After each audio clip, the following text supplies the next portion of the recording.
వేదాంతంలో ప్రస్థానత్రయానికి ఎంతో ప్రాముఖ్యత ఉంది. ఈ నేపథ్యంలో ఆత్మ పరమాత్మల జ్ఞానాన్ని ఆవిష్కరించడంలో వీటి ప్రాముఖ్యత ఏమిటి? ఇది నిజంగా చెప్పాలి అంటే మహోన్నతమైన ప్రశ్నగా నేను భావిస్తాను. ఎందుకంటే మాకు వేదాంతంలో ముఖ్యమైనదే ప్రస్థానత్రయం. అసలు వేదాంతంలో జీవన పర్యంతం మేము చేసే అధ్యయనం ప్రస్థానత్రయమేమ్మా. జీవన పర్యంతం చేయాలి. ఎందువల్ల అంటే కేవలం ఈ ప్రస్థానత్రయం అంటే ఇక్కడ ప్రస్థానం అంటే ప్రయాణం, ప్రభంజనం, అలాగే ఒక పరమ ప్రయోజనం అని మనం చెప్పుకోవాలి. ఇది జీవ బ్రహ్మైక్యముల గురించి చెప్పేటువంటి అత్యద్భుతమైన శాస్త్రం. ఇక్కడ త్రయం అనే పదం వాడారు. త్రయం అంటే మూడు అని. మరి దాంట్లో ఈ త్రయం ఏమిటి అంటే మనకు శృతి ప్రస్థానమైనటువంటి ఉపనిషత్తులు. అసలు ఉపనిషత్తులు మనకు పాణిని సమయంలో, అంటే పాణిని ఎప్పుడైతే అష్టాధ్యాయి రాసినటువంటి సమయంలో 1180 ఉండేవమ్మ ఉపనిషత్తులు. కానీ ఈనాడు కేవలం 108 ఉన్నాయి. చూసారా ఎంత జ్ఞానం లుప్తమైపోయింది, రహితమైపోయి మనం ఈరోజు ఎంత అద్భుతమైన ఉపనిషత్తులను పోగొట్టుకున్నాం. మళ్ళీ మనం సాధించుకోగలమా? ఒక్క ఉపనిషత్తునైనా మనం తెచ్చుకోగలమా? 108 ఉపనిషత్తులనైనా నేను ప్రతి ఒక్కరికి ప్రార్థన చేస్తున్నాను, మనం కాపాడుకోవాలి. ఎందువల్ల అంటే భవిష్యత్తుకు ఈ 108 కూడా దొరకకుండా అందకుండా వెళ్ళిపోరాదు. దయచేసి 108 ఉపనిషత్తులను మనం కాపాడుకోవాలి. అందులో ప్రధానమైనటువంటివి 10 ఉపనిషత్తులు. ఈశా, కేన, కఠ, ప్రశ్న, ముండక, మాండూక్య, ఐతర్య, తైతర్య, ఛాందోగ్య, బృహదారణ్యక ఉపనిషత్తులు దశోపనిషత్తులమ్మ.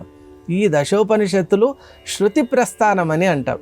మరి శృతి ప్రస్థానం తర్వాత ఉపనిషత్తులలో ఉన్నటువంటి న్యాయాన్ని, అంటే జ్ఞానాన్ని మనకు అందడం కోసం బాదరాయణ మహర్షి, అంటే వేదవ్యాస మహర్షి మనకు అందించినటువంటి అత్యద్భుతమైన సూత్ర సమూహం ఏదైతే ఉందో అదే బ్రహ్మసూత్రాలు అంటాం. 555 సూత్రాలు ఉన్నాయి. అవి 191 అధికరణాల్లో ఉన్నాయి. అవి 16 పాదాల్లో ఉన్నాయి. 4 అధ్యాయాలుగా ఉన్నాయి. అసలు ఆ బ్రహ్మసూత్రం, దానిపై ఉన్నటువంటి శంకరుల భాష్యం మనం కనుక ఒక్కసారి చదవటానికి ప్రారంభించామా, అసలు జ్ఞానంలోనే ఇంకా తుది ఏదైతే ఉంటుందో ఆ మెట్టుకు మనం చేరుకున్నామనేటువంటి ఒక అద్భుతమైనటువంటి ప్రకాశం మనకు కలుగుతుంది. అలా ఈ యొక్క బ్రహ్మసూత్రములను న్యాయప్రస్థానం అని పిలుస్తారు.